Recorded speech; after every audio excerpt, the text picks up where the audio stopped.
Hey y'all, welcome back to my channel. You're about Nate Reacts. Today we're going to be reacting to 12-foot shotgun, craziest real weapons. Craziest real weapons. Anyway, let's get it. Firearms make hunting a lot easier than it used to be on our spear and sling-wielding ancestors, but in the early 1800s some people thought hunting still wasn't easy enough.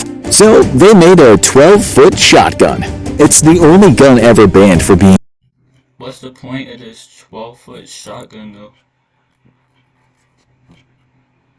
Like the knockback can be crazy, right? Like, I don't really know, bro. It's just, like, I don't know why anyone would want to get it. Like, what the heck? What's it for? Like, it'll seriously hurt you if you shoot it one time, bro. One time is all it takes and you're dead. You know? Like, something I would not give my kids. Let's go hunting. too good at its job. In the early 1800s, fashionable humans everywhere decided they needed more feathers for hats, and extra meat wasn't bad either.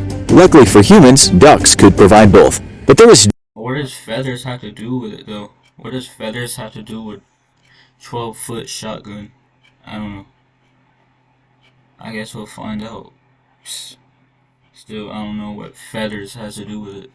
Just one problem. A shotgun could only down a few birds at once. If the shooter was extremely lucky, that is, there had to be a better way to mass murder ducks and geese. Then some enterprising hunter thought to himself, if shotguns are good for killing several birds at once, then why not just make the shotgun bigger?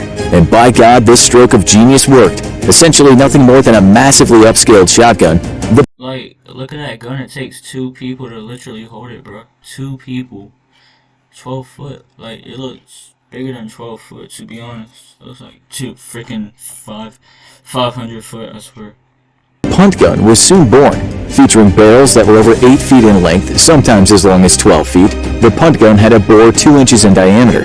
The weapon was loaded with a pound of shot and 3/4 of a pound of gunpowder, which really began to beg the question if this was even a gun anymore or an artillery piece. The idea was simple. With one trigger pull, yeah, that's the question. Was it really a gun or was it actually an artillery piece? Like, what is that? It's not something you can just carry around in your pocket, bro, or in your stash or whatever.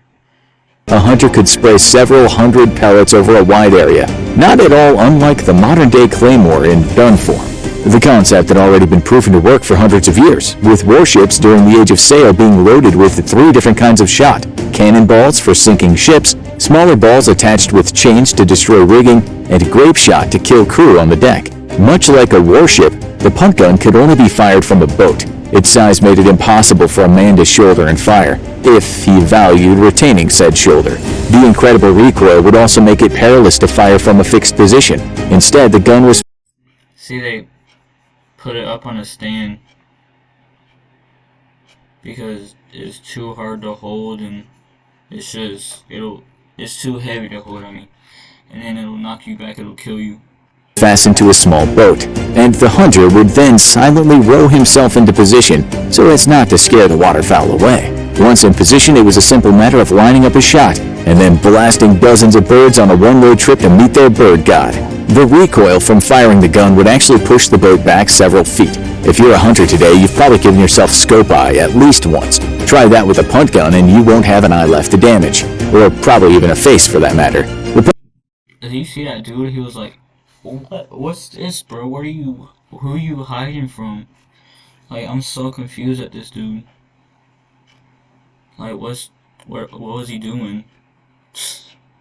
Punt gun actually got its name from the small boats it was located on, known as punts, and not, as we originally assumed, because it was single-handedly punting entire species of waterfowl into extinction. The gun was good, but commercial hunters were pretty sure that there was a way to kill even more birds faster. That's when double-barreled punt guns came into being, because if one barrel's good, then 2 can only be better. It likely only... For real though, like, 2 barrels could be better, but not really, because 2 barrels, it'll take more strength to, like, more gunpowder to shoot it, you know? It's overpowered.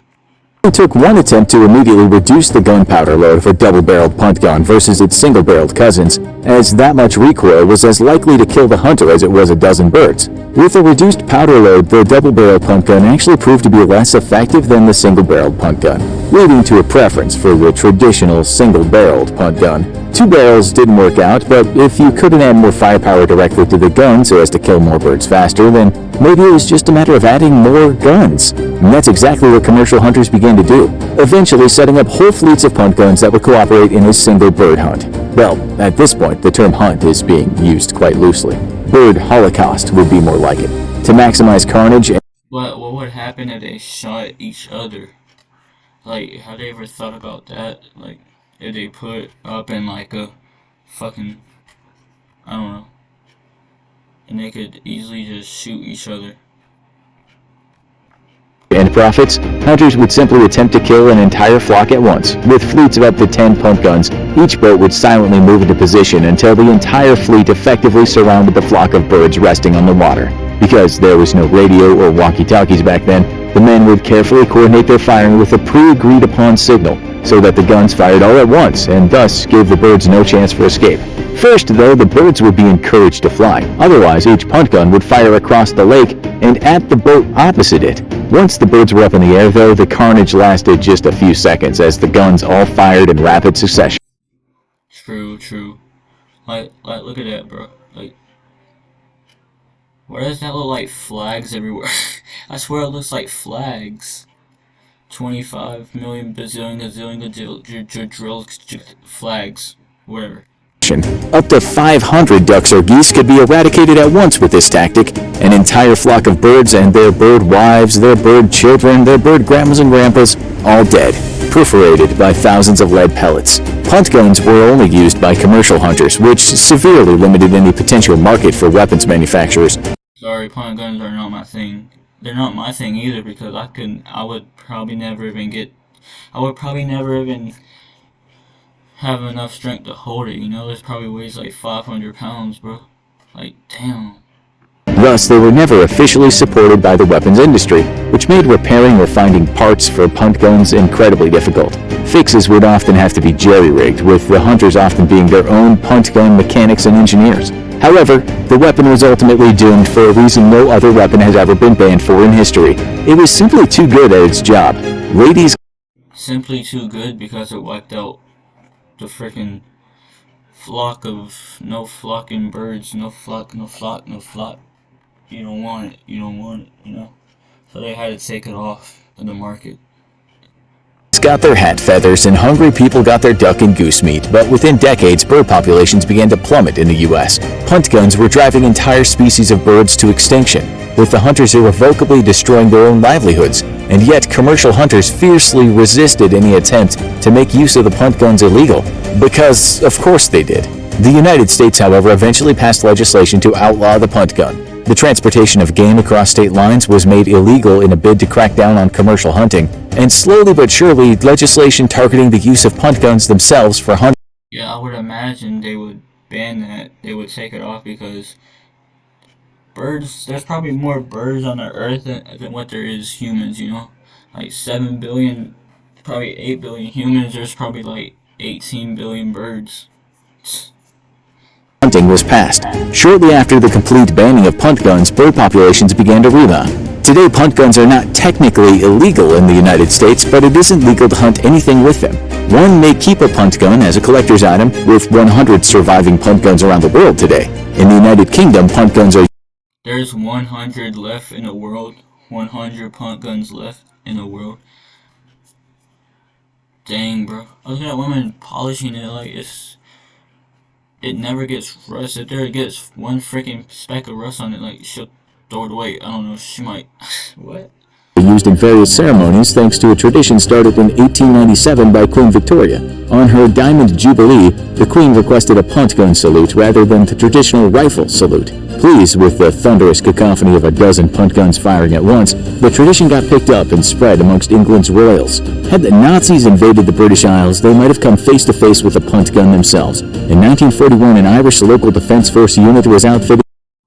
It was outfitted of guns? I mean, I guess the other side I mean, there's 4 people, but it takes 2 to shoot it. Interesting. Just interesting. With various flintlock weapons, including a massive 9-foot-long punt gun. While the first shot would have likely been terrifying for the Nazis, the incredibly long and difficult to reload would have likely spelled doom for the Irish defenders. That and the fact that they were facing off against automatic weapons with flintlocks. As for the birds, they remember the punt gun and the genocide it caused. I would imagine they remember it because they probably got heads up in that water bobbing. Probably got it bobbing all up in the wall.